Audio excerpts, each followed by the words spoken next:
오늘 함께 보실 말씀은 역대하 8장 1절에서 16절까지를 보겠습니다.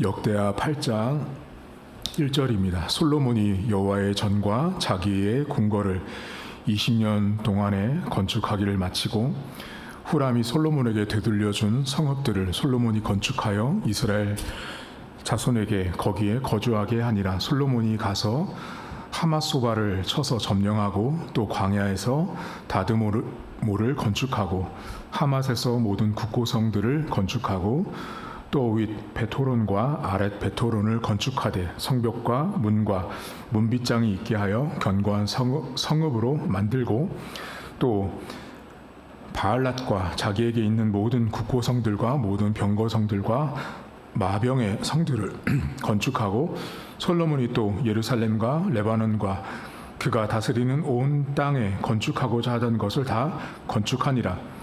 이스라엘이 아닌 헷 족속과 아모리 족속과 브리스 족속과 히위 족속과 여부스 족속에 남아있는 모든 자 곧 이스라엘 자손이 다 멸하지 않았으므로 그 땅에 남아있는 그들의 자손들을 솔로몬이 역군으로 삼아 오늘에 이르렀으되 오직 이스라엘 자손은 솔로몬이 노예로 삼아 일을 시키지 아니하였으니 그들은 군사와 지휘관의 우두머리들과 그의 병거와 마병의 지휘관들이 됨이라. 솔로몬 왕의 공장을 감독하는 자들이 250명이라. 그들이 백성을 다스렸더라. 솔로몬이 바로의 딸을 데리고 다윗성에서부터 그를 위하여 건축한 왕국에 이르러 이르되 내 아내가 이스라엘 왕 다윗의 왕궁에 살지 못하리니 이는 여호와의 궤가 이른 곳은 다 거룩함이니라 하였더라. 솔로몬이 낭실 앞에 쌓은 여호와의 제단 위에 여호와께 번제를 드리되 모세의 명령을 따라 매일의 일과대로 안식일과 초하루와 정한 절기 곧 1년의 세 절기 무교절과 칠칠절과 초막절에 드렸더라. 솔로몬이 또 그의 아버지 다윗의 규례를 따라 제사장들의 반열을 정하여 섬기게 하고 레위 사람들에게도 그 직분을 맡겨 매일의 일과대로 찬송하며 제사장들 앞에서 수종 들게 하며 또 문지기들에게 그 반열을 따라 각 문을 지키게 하였으니 이는 하나님의 사람 다윗이 전에 이렇게 명령하였음이라.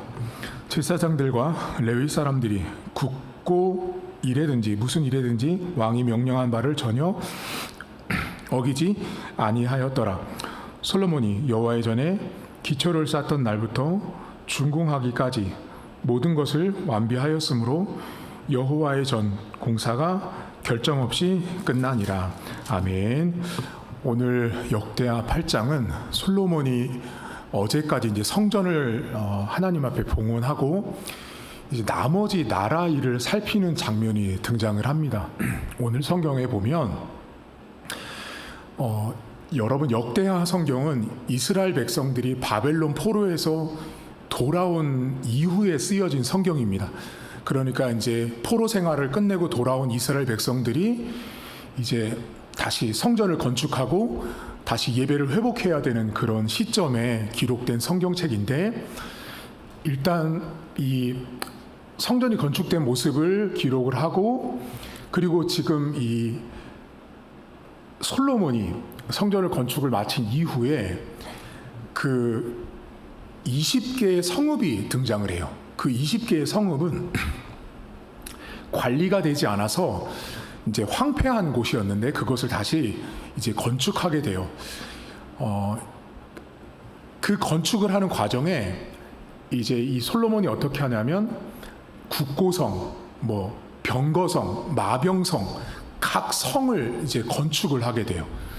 왜냐하면 여러분 나라라는 게 우리나라로 치면 서울을 기준으로 보면 서울만 방비할 수 없잖아요. 다른 데도 성이 있고 외곽에 성벽이 있어야 보호하듯이 솔로몬이 이제 예루살렘을 중심으로 다른 지역에 이제 근방을 성벽을 쌓고 각각의 이제 뭐 나라의 그 식량 같은 거 또는 말 같은 거 또 병거를 보관하는 성을 대대적으로 건축을 하게 돼요.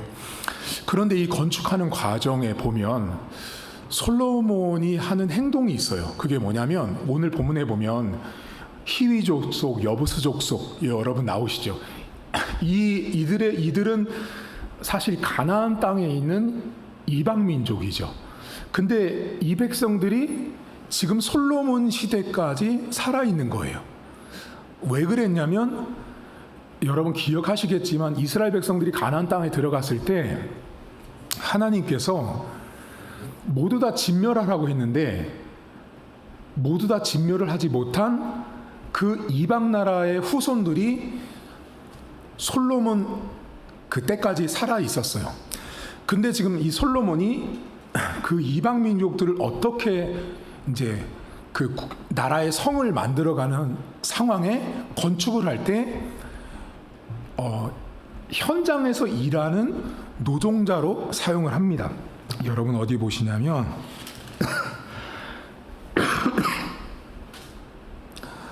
구절을 잠깐 보시겠어요? 구절을 보시면 오직 이스라엘 자손은 솔로몬이 노예로 삼아 일을 시키지 아니하였으니 그들은 군사와 지휘관의 우두머리들과 그의 병거와 마병의 지휘관이 됐다라고 나오죠. 그러니까 솔로몬이 이제 성전과 궁궐을 다 짓고 다른 국고성, 마병성, 병거성을 짓는 과정에 사람이 필요하잖아요, 여러분. 근데 그 사람을 쓸 때 솔로몬이 어떻게 하냐면 이방 민족은 절대로 지휘관을 세우지 않고 그 일을 관리하는 지휘관은 오직 이스라엘 백성만 세운 거예요. 왜 그랬을까요, 여러분? 막 차별해서요? 그런 차별의 관점이 아니고 당연한 거예요. 왜냐하면 생각해 보세요, 여러분. 만약에 우리나라를 건축하는데 예를 들면 뭐 저기 아프리카에 살고 있는 수많은 사람들이 와서 우리나라를 건축하는 게 맞아요? 안 맞죠. 아무것도 모르잖아요. 그러니까 하나님의 일을 하는데 하나님의 백성이 쓰임받게 하시고 그 이방인들은 하나님의 나라, 하나님의 일을 생각하고 또 바라보는 태도와 가치관과 세계관이 하나님의 일을 하는 사람과 같을 수가 없기 때문에 하나님께서 솔로몬을 통해서 하나님의 이 일들, 솔로몬의 일을 만들어가는 과정의 지도자는 하나님의 백성만 세웠어요. 그리고 나머지 일꾼들은 이방 사람들을 세워갔어요. 여러분, 교회 안에 우리가 여기에서 되게 지혜를 얻으셔야 되는 것은 뭐냐면 교회의 일꾼을 세울 때는 하나님과 하나님에 대해서 분명한 믿음의 신앙의 고백이 있는 자들이 하나님의 일을 해야 되는 거예요. 어떤 교회들은 이런 교회들이 있어요. 막 들어온 새 가족인데 그 사람이 뭐 국회에서 일을 하거나 뭐 세무서에서 일하거나 은행에서 일을 한다거나 이런 데서 일을 하면 갑자기 이 사람을 막 교회 요직에 앉히고 그 사람을 쓰려고 하는 사람들이 있습니다. 문제가 되죠. 왜냐하면 그들은 들어와서 일을 할 때 하나님의 일을 하나님의 관점과 성경이 가르치는 가르침대로 하지 않을 가능성이 매우 높아요. 그냥 세상에서 일하는 방식과 방법을 그대로 하나님의 교회에 와서 일을 하기 때문에 그들이 나중에 문제를 일으킬 소지가 있기 때문에 교회는 사람을 세울 때 그 사람이 전문가인가를 보는 게 아니에요. 저 사람이 세상에서 어떤 일을 하는가를 보는 게 아니라 교회에 사람을 세울 때는 저 사람이 거듭난 자인가, 저 사람이 하나님의 백성이 되었는가, 저 사람이 하나님을 믿음으로 고백하는 사람인가를 확인하고 세우는 거예요. 막 전문가, 막 예를 들면 뭐 유학도 갔다 오고 뭐 미술도 음악도 뭐 전공했다고 전공자라고 하면 무조건 다 갔다 그 사람을 세우는 건 어리석은 행동입니다. 솔로몬은 오늘 그 많은 사람들, 일꾼이 필요할 때 노동 현장에서 일해야 될 사람들과 그들을 관리해야 될 지도자를 명확히 구분했는데 그것은 하나님의 백성이었어요. 그리고 나서 여러분 오늘 성경에 보면 어떤 일이 나오냐면 12절부터 보시겠어요, 여러분? 12절부터 보시면 솔로몬이 낭실 앞에 쌓은 여호와의 제단 위에 여호와께 번제를 드리되 모세의 명령을 따라 매일의 일과대로 안식일과 초하루와 정한절기 곧 1년의 세 절기 무교절과 칠칠절과 초막절을 드렸어요. 그 다음 14절 매우 중요합니다. 솔로몬이 또 그의 아버지 다윗의 규례를 따라 제사장들의 반열을 정하여 섬기게 하고 레위 사람들에게도 그 직분을 맡겨 매일의 일과대로 찬송하며 제사장들 앞에서 수종 들게 하며 또 문지기들에게 그 반열을 따라 각 문을 지키게 하였으니 이는 하나님의 사람 다윗이 전에 이렇게 명령했다라고 나옵니다. 여러분 지금 이 본문에 보시면 솔로몬이 이제 각 성을 만든 다음에 지금 이 장면은 어떤 장면이냐면 하나님을 예배하는 예배를 만들어가는 데 있어서 솔로몬이 질서를 세우고 있는 장면이에요. 앞에는 성을 만드는 데 있어서 이방인과 하나님 백성을 나눠서 일꾼을 세웠다면 지금 요 단락은 하나님을 예배하는 절기를 지키고 77절 초막절 절기를 지키고 매일마다 일과를 따라서 하나님을 제사 드리는 예배를 드릴 때 그 질서를 정해주는 장면이 바로 이 본문이에요. 그런데 이 본문에 보시면 매일의 일과대로라는 말이 나와요. 자, 매일의 일과대로라는 말은 뭐냐면 여러분 제가 하루를 살아가는 하루와 여러분이 하루를 살아가는 하루는 너무 다르죠. 그럼 자, 제가 살아가는 하루와 여러분이 살아가는 하루를 놓고 보실 때 여러분이 제가 살아가는 하루를 살아낼 수 있으세요? 저랑 똑같이? 못 살죠. 못하는, 왜요? 제가 매일같이 살아간다라는 그 하루는 제가 규칙과 원칙과 질서를 따라서 저만의 제 삶의 방식으로 살아가기 때문에 저랑 똑같이 살아갈 수가 없는 거예요. 이 무슨 말이죠? 자, 그럼 오늘 본문에 제사장은 매일의 일과대로, 찬송하는 자는 매일의 일과대로, 수종 두는 자는 매일의 일과대로. 이 뭐예요? 각각 그 사람만 그 일을 할 수 있다라는 거예요. 하나님의 일을 맡길 때, 자, 예배를 할 때, 예배를 드리는 그 절차와 과정 속에 자기에게 맡겨져 있는 일만 하면 되는 거예요. 여러분, 저는요, 설교만 하면 되는 사람인 거예요. 여러분, 제가 만약에 설교하다가 말고, 제가 설교 준비하다 말고, 우리 성도님들 주방에 가서 제가 거기에 소금 좀 더 넣으세요. 간장 좀 더 넣으세요. 그렇게 못하는 거죠. 왜? 저는 그 주방에서 일하는 권사님, 집사님들의 매일의 일과를 저는 몰라요. 아무리 노력해도 저는 못 따라간다고. 수십 년을 그렇게 생활하신 분은 어떻게 따라해요? 매일의 일과대로 이 교회 안에서 예배를 준비하고 진행할 때는 저는 설교에 전부 다 집중하면 되는 거예요. 찬양대 있죠. 우리 교회마다 찬양하잖아요. 그 찬양대는 찬양만 하면 돼요. 근데 그 찬양대 안에서, 성가대 안에서 뭐 있어요, 여러분? 뭐 소프라노, 알토, 테너, 베이스 이렇게 있잖아요. 알토만 잘하면 되는 거예요. 반주자는 반주만 잘하면 돼요. 지휘자님 손끝에 따라서 반주 치면 되는 거예요. 그게 매일의 일과대로예요. 여러분, 하나님을 예배하는 이 과정에 솔로몬이 뭐를 정해요? 예배를 담당하는 사람들에게 각각의 역할과 질서를 따라서 그 일을 하게 했다라는 거예요. 따라서 여러분, 제가 만약에 이렇게 설교하고 있는데 여러분들이 저한테 여기 올라오셔가지고 목사님 거기는 설교 그렇게 하는 거 아니에요, 제가 여기 해볼게요, 그렇게 하는 게 아니라는 거죠. 그러니까 하나님의 교회 일이라는 건 질서가 있고 원칙이 있는 거예요. 아무렇게나 내가 하고 싶은 대로 하는 것이 아닌 거예요. 특히 오늘 본문은 찬송하는 자는 찬송해야죠. 헌금하는 사람은 헌금하고요. 각각 맡겨진 일을 해야 한다라는 거예요. 근데 여러분, 여기 놀라운 고백이 있는 거 보셔야 되는데 15절을 보세요. 15절에 이렇게 나옵니다. 제사장들과 레위 사람들이 국고 일에든지 무슨 일에든지 왕이 명령한 말을 전혀 어기지 않았대요. 자, 여러분, 이게 왜 중요하죠?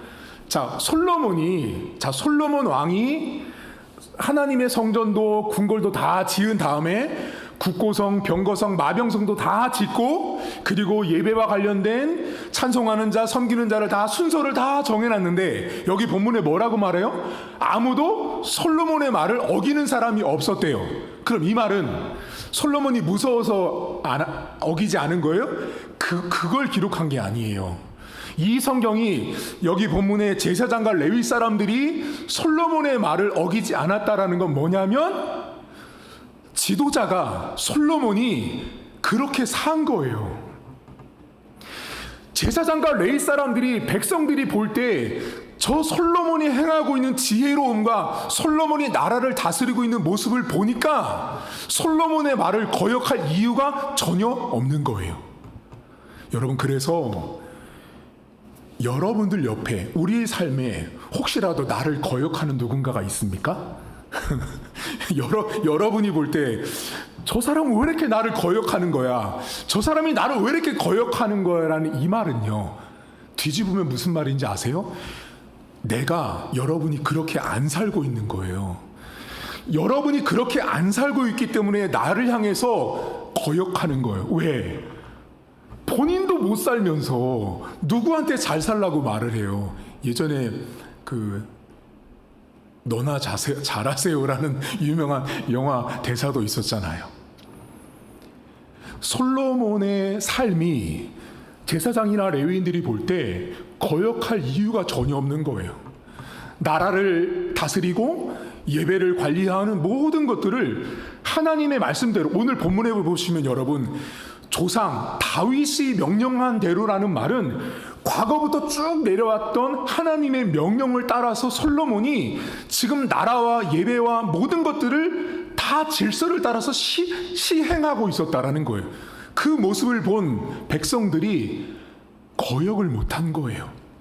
여러분, 오늘 여러분 삶에 하나님께서 나를 하나님 백성으로 부르시고 나를 솔로몬처럼 여러분들이 그렇게 지혜로운 삶을 저는 살아가기를 바래요. 무엇보다 하나님 앞에 우리가 여러분 우리가 왜 솔로몬을 지혜로운 왕이라고 하겠어요? 이 사람 지금 일꾼들을 쓰고 있는 이 모습 속에도 하나님의 지혜가 발휘되고 있고요. 예배를 조직하고 관리하는 모습 속에도 하나님의 지혜가 있는 사람이었어요. 그렇게 지혜롭게 자기가 삶으로 살았으니 아무도 거역하는 자가 없었습니다. 오늘도 저와 여러분 하나님 말씀대로 순종하고 솔로몬처럼 살아갈 수 있기를 주님의 이름으로 축복합니다. 하나님 아버지, 매일의 일과대로 내가 다른 사람처럼 살아가는 것은 어렵습니다. 저 사람이 수십 년 동안 살아온 삶의 모습을 내가 어떻게 똑같이 살아가겠습니까? 오늘 솔로몬이 예배를 조직하고 일꾼들을 세워가는 모든 과정 속에 각자가 그 삶을 살아왔던 그 모습들 가운데 그는 지혜를 발휘했습니다. 오늘도 사랑하는 성도들, 그렇게 하나님의 백성다운 삶을 살아가게 하시고, 하나님, 교회는 질서가 있어야 하는 곳입니다. 내가 하고 싶은 대로, 내가 원하는 대로 하는 것이 교회가 아닌 것입니다. 찬송하는 자는 찬송만 하면 되는 것입니다. 설교자는 설교만 하면 되는 것입니다. 그것이 가장 중요하고 그것이 본질입니다. 먼저 해야 될 것도 하지 않고 다른 것에 신경을 쓰는 것은 성경적이지 않은 것입니다. 하나님, 성도들 각자가 오늘의 삶을 매일매일 잘 살아낼 수 있도록 도와주시고, 내가 오늘도 누군가가 나에게 거역하고 있다면 내가 그렇게 살지 못하는 사람일 수 있다는 걸 나를 먼저 돌아볼 수 있도록 하나님 도와주시길 원합니다.